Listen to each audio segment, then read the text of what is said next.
Hello বন্ধুরা, দেখো দুপুর হয়ে গেছে, খাওয়ার টাইম হয়ে গেছে।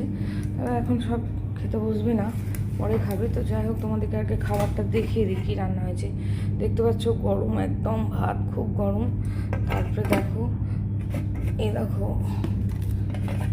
দেখো শাক, ছুটির শাক। ছুটির শাক আমি তো খুব ভালোবাসি। আর দেখো, দেখাচ্ছি দাঁড়া।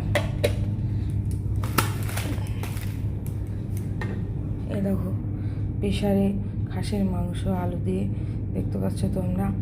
তো আজকে এটাই হয়েছে। আর একটা জিনিস হয়েছে তোমাদের দেখায়,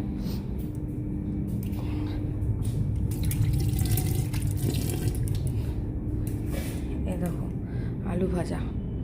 তো এটাই বন্ধুরা, আর কিছু হয়নি। তো তোমাদের নিশ্চয়ই খাওয়া দাওয়া পর্ব শুরু হবে। তো তোমরা ভালো থেকো, সঙ্গে থেকো, পাশে থেকো, সাবস্ক্রাইব করো, লাইক কমেন্ট শেয়ার করো, ফেসবুক পেজ থেকে ফলো করো। আর তোমরা সবাই ভালো থেকো। Tata, bye bye.